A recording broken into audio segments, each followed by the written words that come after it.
பிஸ்மில்லாஹிர் ரஹ்மானிர் ரஹீம். அஸ்ஸலாமு அலைக்கும் வரஹ்மத்துல்லாஹி வபரகாத்துஹு. அல்ஹம்துலில்லா வஸ்ஸலாத்து வஸ்ஸலாமு அலா ரசூலில்லா முஹம்மது பின் அப்துல்லா வஅலா ஆலிஹி வ அஸ்ஹாபிஹி அஜ்மஈன். அன்பார்ந்தவர்களே, ஒற்றுமை, ஐக்கியம் என்பவற்றை பொறுத்தவரையிலே எமது மார்க்கம் அவற்றை வாஜிபாக்கி இருக்கிறது, ஃபர்லாக்கி இருக்கிறது.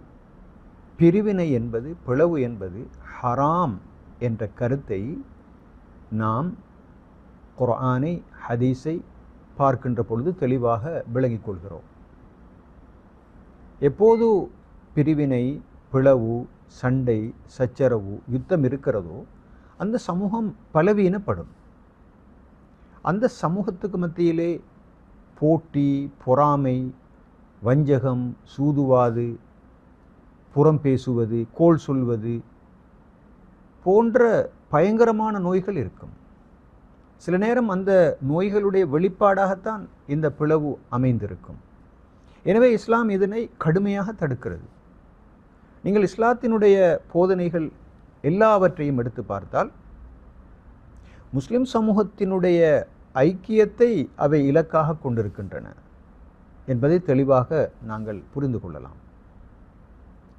பொதுவாக மனித சமுதாயத்தை நாங்கள் எடுத்து பார்த்தால் அங்கு பல வித்தியாசங்கள், வேறுபாடுகளோடு அல்லாஹு தாலா படைத்திருக்கிறான். நிற அடிப்படையில், மொழி அடிப்படையில், பிரதேச அடிப்படையில், மார்க்க அடிப்படையில் என்றெல்லாம் பார்க்கின்ற பொழுது பல வித்தியாசங்கள் இருக்கின்றன. பன்மைத்துவத்தை நாங்கள் பார்க்கிறோம். ஆனால் இந்த பன்மைத்துவத்துக்கு மத்தியில் வேற்றுமையில் ஒற்றுமைக்காக நாங்கள் வாழ வேண்டும். இந்த இருக்கின்ற இந்த வேறுபாடுகளை எல்லாம் அடிப்படையாக கொண்டு நாங்கள் எங்களை பிளவுபடுத்தி கொள்ளக்கூடாது. இது மனித சமுதாயத்தின் ஒற்றுமை என்று நாங்கள் சொல்வோம். முஸ்லிம் சமுதாயத்தின் ஒற்றுமை என்றால் முஸ்லிம் சமுதாயத்தில் இருக்கின்ற ஒவ்வொருவரும் மற்றவருடைய சகோதரர். இன்னமல் முஃமினூன இஹ்வா. அங்கு மதுஹப் அடிப்படையிலே, கட்சி அடிப்படையிலே, இயக்கங்கள் என்ற வகையிலே அல்லது ஊர்வாரியான வித்தியாசங்கள் என்ற வகையிலே வேறுபாடுகள், வித்தியாசங்கள் இருப்பதற்கான வாய்ப்பு இருக்கிறது. அதுதான் உலகத்தினுடைய நியதி. எப்படி மனித சமுதாயத்துக்கு மத்தியிலே பல்வேறுபட்ட வேறுபாடுகள், வித்தியாசங்கள் இருக்கின்றனவோ அதே போன்று முஸ்லிம் சமுதாயத்துக்கு மத்தியிலும் வித்தியாசமான சிந்தனை பாங்குகளை கொண்ட, வித்தியாசமான போக்குகளை கொண்டவர்கள் இருப்பார்கள். ஆனால் இவற்றை யதார்த்தமாக நாங்கள் ஏற்று இந்த பிளவுகள் என்ற அளவுக்கு நாங்கள் போய்விடக்கூடாது. பிளவுகள், முரண்பாடுகள், சண்டைகள், சச்சரவுகள் என்பன முஸ்லிம் சமுதாயத்தை மிக அதிகமாக பாதிக்கும் என்ற காரணத்தினால்தான் இந்த விடயம் இங்கு வலியுறுத்தப்படுகிறது. அல்லாஹு தாலா குர்ஆனிலே இன்னமல் முஃமினூன இஹ்வா, முஃமின்கள் எல்லோரும் சகோதரர்கள். அந்த உஹுவா என்ற சொல் பாவிக்கப்பட்டிருக்கிறது. சகோதரர்கள், அதாவது கொள்கை அடிப்படையில் ஒற்றுமைப்பட்டவர்கள். எனவே ஃபஅஸ்லிஹூ பைன அஹவைக்கும், உங்களுடைய சகோதரர்களுக்கு மத்தியிலே நீங்கள் இணக்கப்பாட்டை, சமாதானத்தை ஏற்படுத்துங்கள் என்று சொல்கிறான். அதாவது மூமின்களாக இருக்கின்றவர்களுக்கு மத்தியிலே முரண்பாடுகள், வித்தியாசங்கள் வரக்கூடிய வாய்ப்பு இருக்கிறது.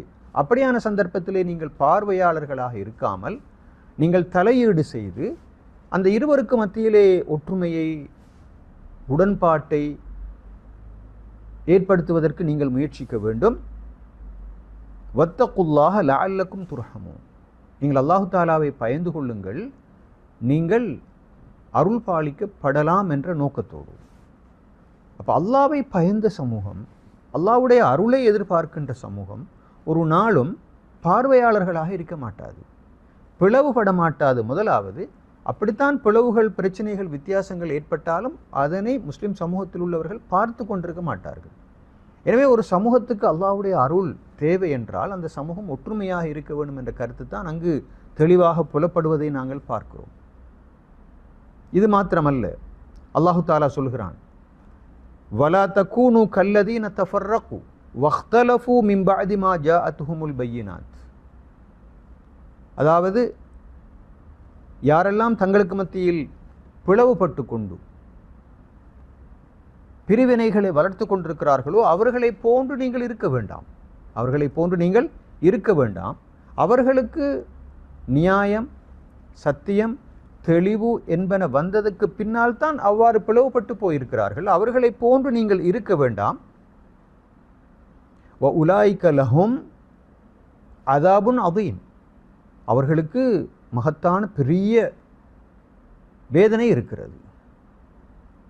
அப்படியா இருந்தால் பாருங்கள், சத்தியம் தெளிவானதற்கு பின்னாலும் கூட நாங்கள் பிரியக்கூடாது, ஒற்றுமையாக இருக்க வேண்டும், நாம் நல்ல சிந்தனை தெளிவோடு இருக்க வேண்டும், எங்களுக்கு இடையில் இருக்கின்ற முரண்பாடுகளை பாராட்டி கொண்டிருக்கக்கூடாது, அவற்றோடு சேர்த்து நாங்கள் ஒற்றுமையாக வாழ வேண்டும் என்று ஒரு சமூகம் சிந்திக்காமல் அற்ப நோக்கங்களுக்காக வேண்டி பிரிந்து போகுமாக இருந்தால் அந்த சமூகத்திற்கு அதாபுன் அதீம், மகத்தான வேதனை இருக்கிறது என்று அல்லாஹு தாலா கடுமையாக எச்சரிக்கிறான். இன்றைய சமுதாயத்தை நாங்கள் எடுத்து பார்த்தாலும் கூட நாம் உலக சமுதாயங்கள் ஒரு பக்கத்தில் வைத்துவிட்டு முஸ்லிம் சமுதாயத்தை நாங்கள் எடுத்து பார்த்தால் இந்த சகோதரத்துவ வாஞ்சை என்பது கிடையாது. ஒருவருக்கு பிரச்சனை வந்தால் அது அவர்தான் அதனை சமாளிக்க வேண்டும். சில நேரங்களில் அவருக்கு வரக்கூடிய பிரச்சனையை கண்டும் காணாமல் இருக்கின்ற இன்னும் சிலர் இருப்பார்கள். சில நேரங்களில் அந்த பிரச்சனையை பார்த்து சந்தோஷப்படுபவர்களும் இருக்கிறார்கள். இன்னும் அப்பால் சென்று பார்த்தால் அவர்களுக்கு அந்த பிரச்சனைகளை, சிக்கல்களை அம்பலப்படுத்தி அவர்களை அவமானப்படுத்துபவர்களும் இருக்கிறார்கள். இது எல்லாம் பிளவினுடைய, முரண்பாட்டினுடைய, வித்தியாசங்களுடைய உச்சக்கட்டம். இதனை அல்லாஹு தாலா ஒரு நாளும் விரும்ப மாட்டான். அல்லாஹு தாலா குர்ஆனிலே சொல்கின்றான், வலா தனாஸஉ ஃபதஃப்ஷலு வதத்ஹப ரீஹுக்கும். மிக அழகாக அந்த வசனத்திலே அல்லாஹ் சொல்லியிருக்கிறான், நீங்கள் உங்களுக்கு மத்தியிலே மோதிக்கொள்ளாதீர்கள், முரண்பட்டு கொள்ளாதீர்கள், நீங்கள் தோல்வி அடைவீர்கள். ஃபதஃப்ஷலு வதத்ஹப ரீஹுக்கும், உங்களுடைய தனித்துவத்தை நீங்கள் இழக்க வேண்டி வரும் என்று சொல்கிறான். தனித்துவத்தை தஹாபுர் ரீஹ் என்று சொன்னால் முஸ்லிம்களுக்கு இருந்த அதிகாரம், ஆட்சி என்பன பறிபோவது என்று விளக்கம் இருக்கிறது. முஸ்லிம்கள் தங்களுடைய தனித்துவத்தை இழப்பது, முஸ்லிம்களை பற்றிய ஏனைய சமுதாயங்களுடைய மனதிலே இருக்கின்ற அந்த மகத்துவத்தை இழப்பது என்ற கருத்தெல்லாம் விளக்கமாக சொல்லப்பட்டிருக்கிறது. நாங்கள் தோல்வி அடைவோம், அதாவது எங்களுடைய பிரதானமான எதிரிகளுக்கு முன்னால் தோல்வி காண்பது மாத்திரமல்ல, அவர்கள் எங்களை பற்றி கொண்டிருக்கின்ற அந்த மதிப்பட்சத்தை நாங்கள் இழந்து விடுவோம். எங்களை பற்றி அவர்கள் பொருட்படுத்த மாட்டார்கள், எங்களை ஒரு பெருமதியானவர்களாக பார்க்க மாட்டார்கள்.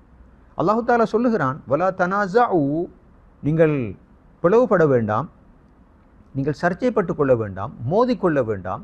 அவ்வாறு நீங்கள் செய்வீர்களாக இருந்தால் நீங்கள் தோல்வி காண்பீர்கள், உங்களுடைய தனித்துவத்தை, பிறருடைய உள்ளங்களிலே இருக்கின்ற அந்த மரியாதையை நீங்கள் இழந்து விடுவீர்கள். எவ்வளோ ஆபத்தானது என்று சிந்தித்து பார்ப்போம். இன்றைய உலகத்தை நாங்கள் எடுத்து பார்த்தால் முஸ்லிம் சமுதாயத்தினுடைய வீழ்ச்சிக்கு, பின்னடைவுக்கு, பலகீனத்துக்கு பிரதானமான காரணம் நிச்சயமாக இந்த பிளவு.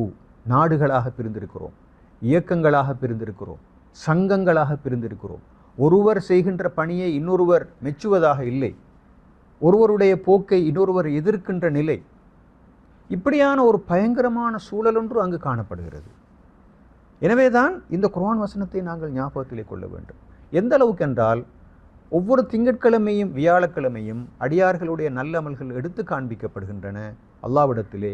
அந்த நேரத்திலே 2 பேர் பகைத்து கொண்டு சண்டையிட்டு கொண்டு இருப்பார்களாக இருந்தால், அவர்களுக்கு மத்தியில் மனக்கசப்பு இருக்குமாக இருந்தால், அவர்களுடைய நற்காரியங்களை அல்லாஹு தாலா ஏற்றுக்கொள்ள மாட்டான், அவர்களை அல்லாஹு தாலா மன்னிக்க மாட்டான்.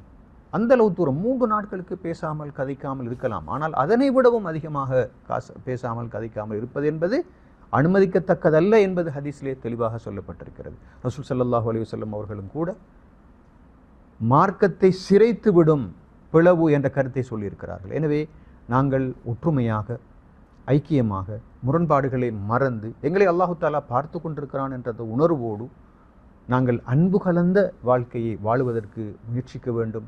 இது மார்க்கத்தின் கடமை மாத்திரமல்ல, இது உலகத்தின் தேவையாகவும் இருக்கிறது. அந்த தேவையை நாங்கள் பூர்த்தி செய்ய வேண்டும்.